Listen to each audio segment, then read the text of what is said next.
Nowadays, I barely ever hear about Infamous, which is a shame because I used to love the series when I was young. I recently got the itch to replay it, so I'm taking it upon myself to bring to your attention what I think is an underrated franchise and to figure out if it should be forgotten or if it's still worth your time. So let's just get on with my review of Infamous for the PS3.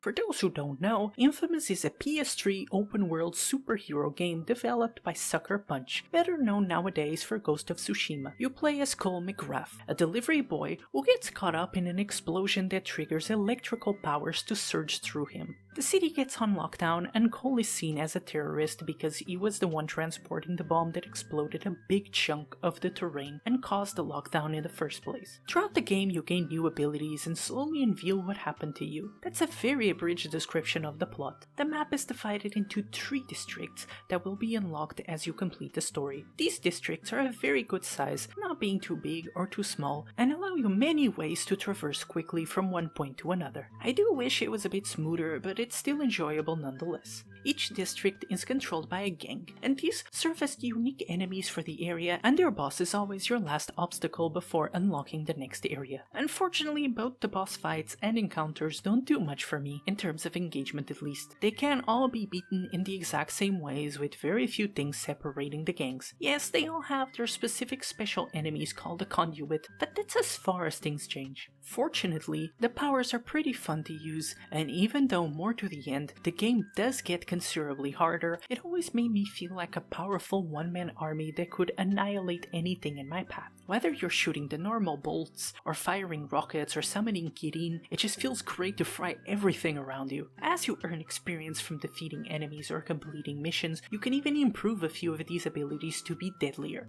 I don't know, there's just still something so amazing about the way this game plays. The ease with which you can climb objects, the way you can melt enemies, although the last missions do give you spongy as hell enemies, but it still feels so nice to play. It also helps that the missions are varied. Despite most of them being very combat oriented, they still feel different from each other. You can be on top of a train in motion, destroying poison balloons, protecting a prison, investigating a murder. It's all good fun. They can drag a bit, but I forgive them as the game itself knows not to overstay its welcome, and it never becomes a terrible issue. The side missions are also varied, and inside of them you have normal ones, good karma ones, and bad karma ones. Every time you finish one, a portion of the map becomes liberated and enemies stop spawning all over it. And let me tell you, it can get pretty annoying to try to get anything with a bunch of enemies always on your ass, so it's super useful to do them. Good and bad karma missions do the same, but as their name imply, they give you good or bad karma. Also, just a quick side note, every time you do one of them, the latter one becomes unavailable. So if you do the good karma mission of the area, the bad one vanishes. Well, I forgot to record footage of a bad karma one, and I accidentally overwrit my save with a fresh one, so thanks to my stupidity, I have no bad mission footage, but it's fine. I'm fine. I don't have dark thoughts at all.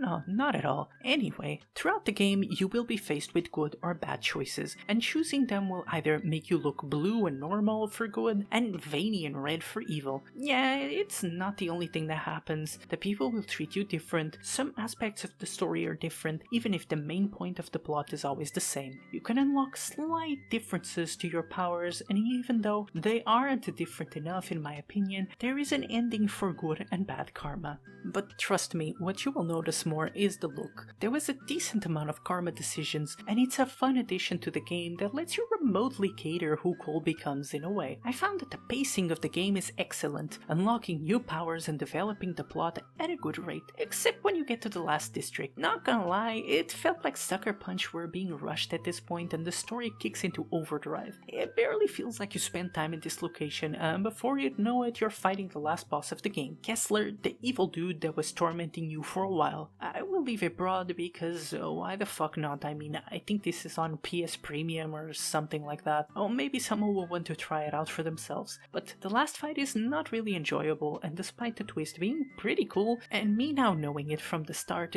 did make some conversations and things in the plot make more sense, I still felt cheated out of a good ending. I mean, yeah, it sets up the next game, but what if we hadn't gotten the next game? At the time I played Infamous, the game had just come out. If it had flopped, we would have been stuck with an incomplete ending. Luckily we didn't, but it doesn't mean I wasn't disappointed in how dismissive the ending was. It literally felt like they were telling me, congrats, you know the thread of the next game, now go away. Nevertheless, I did enjoy the story, and I am excited to play the second game, which I don't remember so well to be honest. Graphically, the game shows its age in character models, and most telling of all in how grey most of the game is. Especially being more used to newer games, it's harder to go back to the 50 Shades of Grey PS360 era. Dear lord, if you were not there, you do not know. The pain of seeing every single game with the exact same color palette, dear lord. There are distinct areas, but they never really felt appealing or inspired. Maybe that is good for cohesion of the game world. I mean, it's supposed to be a depressing lockdown, but for a player, it just feels dull to look at. And while I'm at it, let me just say that the amount of shards throughout the map is insane, and I appreciate that you use them to improve your electrical charges, but dear lord, it's a lot. Thank fuck I wasn't going for the platinum, or else it would be over for me. Infamous was a game that I enjoyed quite a bit, and yeah, it wasn't perfect. The plot crapped the bed in the ending. The difficulty curve was randomly accentuated. At times the climbing could Assassin's Creed on you and do things you didn't want. It was never unpleasant, and I truly believe that it deserves to be released in modern consoles. Give it a remake, a remaster, I don't really care, but make it easily accessible and purchasable to everyone. It's absolutely still worth a play, and especially now that superheroes and video games like Spider-Man are more popular than ever, I think bringing back these games would be a great idea. But whatever, I'm not mad, I'm just disappointed, senpai Sony. Once again, I feel like this review was more of a disjointed rant than a review, but if you got this far, then something must have interested you, and in that case, make sure to subscribe, leave a like, and tell me how much you want Infamous back or something. I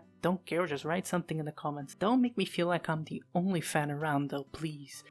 That's kind of embarrassing. See you next time, and thank you so much for watching.